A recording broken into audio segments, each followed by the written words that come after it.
Assalamualaikum warahmatullahi wabarakatuh. Baik, pada minggu ini kita akan sama-sama mendalami tentang sistem informasi manajemen.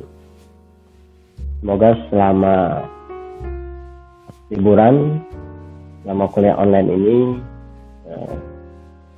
teman-teman semua juga mendapatkan ilmu yang sesuai dan semua tugas-tugas bisa dikerjakan dengan baik. Dan insya Allah nilai akhirnya juga akan baik. Baik, pada kali ini saya akan menjelaskan tentang sistem informasi manajemen. Saya akan meringkas kembali dari dua pertemuan sebelumnya yang sudah kita lakukan. Kita lebih mendalami bahwa dari tugas-tugas secara kelompok dan individu yang telah dilakukan oleh teman-teman semua, kita akan kembali mereview tentang sistem informasi manajemen dalam 3 hal. Pertama, pemahaman kita tentang sistem, kemudian tentang informasi dan tentang manajemen. Karena sesungguhnya sistem informasi manajemen ini bisa jadi merupakan gabungan 3 ilmu sistem, ilmu informasi, dan ilmu manajemen secara umum. Kalau kita berbicara tentang sistem, maka sistem ini bisa kita artikan sebagai sekelompok atau sekumpulan benda atau sifat atau peristiwa di sana di mana ada saling kerjasama dan untuk mencapai suatu tujuan.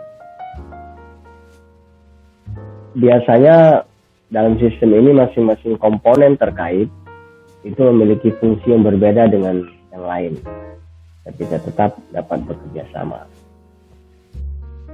Seperti halnya yang pernah saya contohkan, sistem manajemen ini bekerja seperti fungsi-fungsi dari sebuah kendaraan,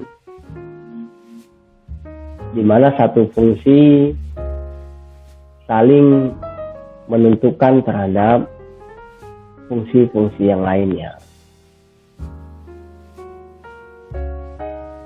Jadi sebuah keterikatan yang saling mempengaruhi untuk mencapai sebuah tujuan dalam sebuah aktivitas yang berlangsung secara sistematis, fokus, dan inilah yang disebut dengan sistem. Kalau dikaitkan kepada sistem informasi manajemen, maka di sana sistem yang berlangsung adalah sebuah sistem di mana fungsi dari sebuah informasi, fungsi dari sebuah manajemen ini memberikan merupakan komponen yang bekerja dalam metode dan cara yang berbeda, tetapi memiliki tujuan satu, yaitu untuk pencapaian sebuah sistem informasi manajemen dalam sebuah lembaga, sebuah perusahaan, atau sebuah kelompok masyarakat tertentu. Inilah perumpamaan dari sistem terkait. Ya. Nah, sedangkan informasi ini bisa kita artikan sebagai bagian dari data atau sekumpulan data yang berlangsung dengan cara proses yang bermanfaat sebagai tambahan ilmu pengetahuan dalam rangka pengambilan sebuah keputusan. Jadi sekumpulan data yang diproses sebagai tambahan pengetahuan untuk membantu sebuah pengambilan keputusan. Ya, silakan teman-teman semua nanti bisa membuka kembali buku-buku referensi yang sudah saya sampaikan dalam silabus untuk memperdalam atau memperkuat dari sisi dukungan teori dan ilmiahnya. Kalau kita simpulkan bahwa informasi itu pasti membutuhkan yang namanya dua hal penting, yaitu data dan kemudian ada proses pengolahan datanya menjadi sebuah informasi. Jadi dari sistem dan informasi ini kita bisa mendefinisikan sistem informasi manajemen, yaitu sekumpulan komponen yang saling bekerja sama, ini bagian dari sistem yang digunakan untuk mencatat data, mengolah data, menyajikan informasi untuk para pembuat keputusan agar dapat membuat keputusan dengan baik. Atau komponen sistem informasi sangat tergantung kepada proses yang terjadi di masing-masing perusahaan. Komponen yang paling utama adalah biasanya penggunaan teknologi komunikasi, teknologi komputer, dan teknologi informasi. Jadi penerapan SIM pada lembaga, pada sebuah perusahaan memiliki kadar yang berbeda, pendekatan yang berbeda, kemanfaatan yang berbeda, karena juga tujuannya yang berbeda-beda.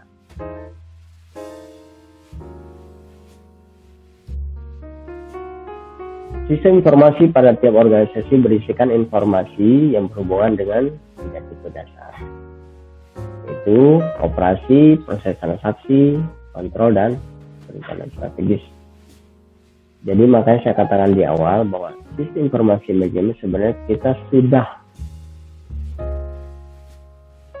menggabungkan 3 ilmu dasar dalam sebuah proses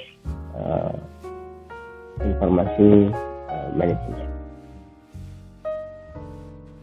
Apa sih sebenarnya manfaat dari sistem informasi manajemen? Ini sangat diperlukan bagi perusahaan atau lembaga untuk mengolah data informasi, sehingga berbagai pihak yang membuat keputusan, mulai dari tingkat low management sampai ke high management, ya, dapat menggunakan informasi tersebut untuk membuat keputusan yang baik. Keputusan yang baik artinya adalah keputusan yang sesuai dengan tujuan dan target perusahaan, yang sesuai dengan visi misi dari lembaga terkait. Kalau kita detailkan, maka pembuatan keputusan manfaat dari sistem informasi ini adalah sebagai berikut. Yang pertama, dari sisi manajemen itu menentukan harga jual produk, ya, terhadap keputusan. Dari sisi informasi yang diperlukan, dibentukkan biaya produksi itu berapa, biaya operasional perusahaan itu berapa. Nah, dari dua informasi ini, maka pada tingkat keputusan manajemen,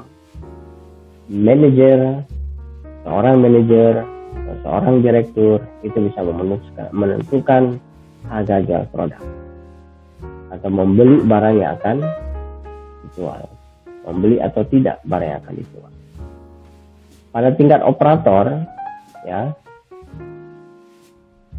tim ini sangat dibutuhkan dalam hal mengambil keputusan seperti membeli barang yang akan dijual, mengatur jadwal karyawan. Nah, untuk mendukung keputusan ini dibutuhkan informasi berapa barang yang ada di gudang yang tersedia dan berapa jumlah karyawan dan tugas-tugasnya, yaitu dibutuhkan job description atau analisa jabatan. Dari sisi pembeli, bahwa sistem informasi membutuhkan dapat digunakan untuk mengambil keputusan membeli barang dari sebuah perusahaan, beli atau tidak, perusahaan yang A atau perusahaan B. Ya. Kemudian si pembeli atau konsumen juga bisa menentukan membeli tunai atau secara kredit. Ya. Nah, untuk mendukung keputusan ini, maka informasi yang dibutuhkan adalah pertama harga dan jenis barang. Kredit dan pasti, kemudian syarat kredit dan pembayarannya seperti apa. Color shifting terhadap bentuk perusahaan, ya, silakan nanti ini dibaca kembali bahwa ternyata perbedaan struktur perusahaan konvensional atau perusahaan modern itu juga memberikan pengaruh sistem informasi yang ada. Atau sebaliknya, bahwa sistem informasi itu memberi pengaruh terhadap bentuk perusahaan yang ada. Ya. Baik terhadap struktur organisasi, terhadap kepemimpinan, terhadap kultur pembuatan keputusan, terhadap fokus dari sebuah perusahaan, pengetahuan, atau biasa disebut dengan knowledge power, aliansi, dan garis perintahnya dan sebuah struktur seperti apa. Itu juga memberikan pengaruh yang sangat nyata. Teman-teman semua, bahwa evolusi sistem informasi ini telah terjadi sejak tahun 1960 sampai hari ini. Saya kira hari ini adalah puncak dari kemajuan dari sebuah teknologi yang disebut dengan era 4.0, di mana teknologi digital menjadi sangat mudah untuk didapat, sangat mudah untuk digunakan, sangat praktis, dan membuat manusia menjadi manja. Nah, evolusi ini juga ternyata mempengaruhi perkembangan sistem informasi manajemen sendiri. Misalnya era revolusi 1.0 sampai kemudian era 4.0, perjalanannya itu mesti memberikan pengaruh yang cukup signifikan. Misalnya kita lihat ya, kita lihat dalam bagaimana perkembangan evolusi industri yang nantinya kita bisa lihat bagaimana perkembangan sistem informasi manajemen itu berkembang dari era satu ke era yang lain. Sekarang coba kita lihat pada era revolusi industri 1. Ya. Revolusi ini terjadi pertama kali 1760 sampai 18. Makanya industri pertama ini disebut tahun abad ke-17, abad ke-18. Itu berlangsung di Inggris ya. Di mana yang tadi semua secara manual, pekerjaan-pekerjaan di pabrik-pabrik, perusahaan-perusahaan, kemudian terjadi perubahan dari tenaga manusia murni ke tenaga mesin, meskipun masih terjadi perpaduan. Nah, mengapa ini terjadi? Ini disebabkan karena ada penemuan mesin, yaitu mesin uap. sehingga terjadi perubahan.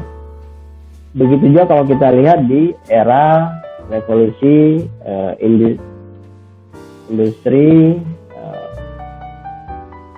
2.0, ya. Revolusi industri ini terjadi merupakan lanjutan dari revolusi industri pertama dari tahun 1840-an, 1870. Apa yang menyebabkan terjadi perubahan di sini? Ini karena ditemukannya perubahan, ditemukannya adalah listrik. Dengan ada listrik, kemudian semuanya menjadi berubah. Misalnya mesin tenaga uap, kemudian berubah menjadi mesin tenaga listrik. Yang tadinya orang bekerja efektif hanya di siang hari, kemudian itu bisa juga dilakukan di malam hari, dan seterusnya. Dan itu menyebabkan terjadinya perubahan dari sistem informasi manajemen. Ya, kalau misalnya di sebelum era industri pertama, komunikasi mungkin dikembangkan dengan cara sangat manual. Ya, kalau kita ingin mengirimkan sesuatu, maka menggunakan tenaga manusia untuk mengantarkan sebuah surat, sebuah panggilan, sebuah perintah, itu disampaikan lewat surat-surat. Tetapi setelah era industri 2, setelah adanya listrik, maka saya kira kemudian sistem informasi manajemen berkembang sejalan dengan perkembangan perkembangan teknologi itu sendiri.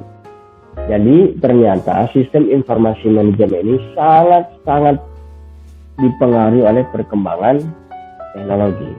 Ya, teknologi semakin maju, maka sistem informasi manajemen yang dikembangkan juga semakin maju.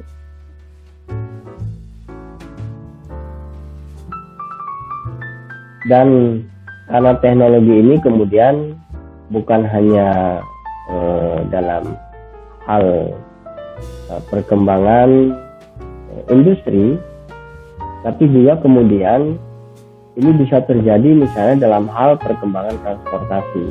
Ya, sistem informasi manajemen dalam perkembangan transportasi juga mengalami perkembangan yang luar biasa. Mulai dari transportasi yang sifatnya menggunakan tenaga hewan, sampai kemudian tenaga mesin yang canggih, itu juga menyebabkan sistem informasi manajemen menjadi berubah secara drastis. Yang sekarang ini puncak kemudahan yang kita nikmati. Misalnya kalau kita ingin membeli sesuatu, maka dalam waktu hanya beberapa menit, barang itu sudah bisa sampai di depan pintu kita tanpa harus kita keluar dari rumah. Cukup hanya dengan memegang sebuah HP, ya, kemudian melakukan pemesanan secara online, dan semuanya bisa. Pembayaran juga, uang juga berkembang dari uang kertas, kemudian berkembang menjadi uang elektronik sampai hari ini. Kita lihat misalnya dalam perkembangan transportasi, ya. Kalau pada zaman dulu alat transportasi ini kan biasanya kalau tidak hewan ya sepeda gitu ya. Tapi kalau ini saya kira alat transportasi yang pertama ya, 5.000 tahun yang lalu itu dibuat dari kayu. Orang sudah membuat dari kayu yang kuat, dan bayangkan bagaimana ini memahat kayu ini sampai kemudian menjadi dalam bentuk roda yang besar. Ya, dan dari perkembangan seperti ini, ya, mulai dari kayu, kemudian kayu sudah mulai lebih canggih teknologinya, dan seterusnya sampai kemudian bentuk dari ban.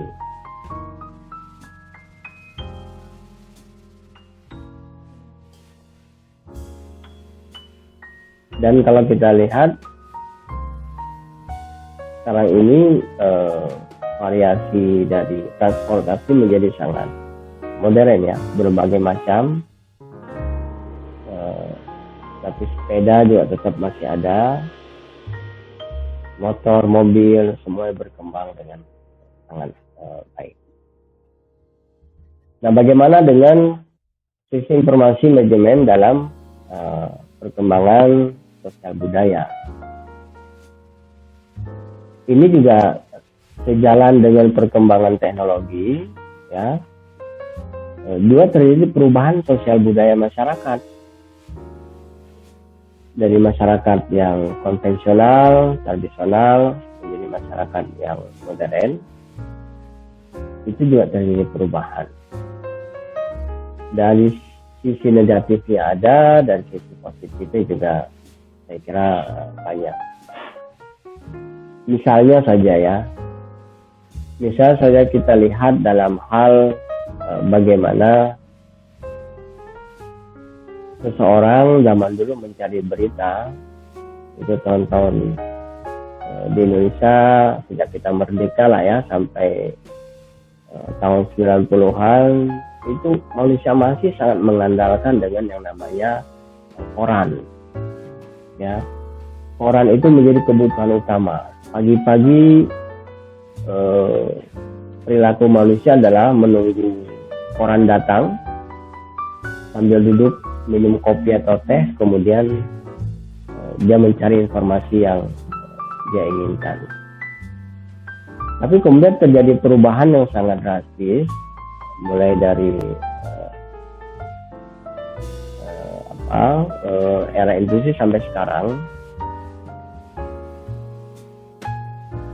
Juga saya kira terkait dengan kebiasaan manusia tidur, misalnya.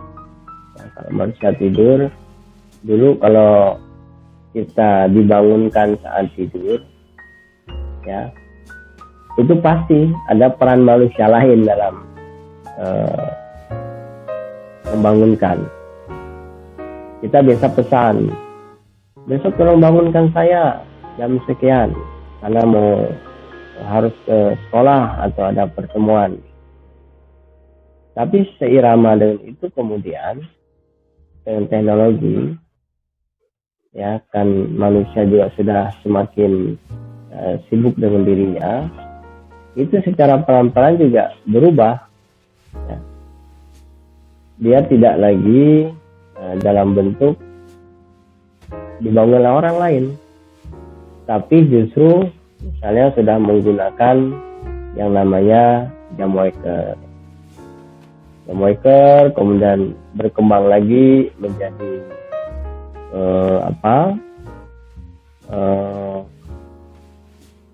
HP, alarm. Sekarang alarm itu bisa lewat HP. Sebelumnya lewat jam, ya, lewat jam tangan yang kita beli, itu ada alarmnya, itu sudah jam yang paling canggih. Dan kemudian pada era-era selanjutnya, nah justru yang membangunkan kita ini adalah sudah mesin yang ada di HP kita. Jadi HP itu bukan hanya lagi menjadi teman saat menghubungi orang lain, tapi juga menjadi teman tidur seseorang, ya.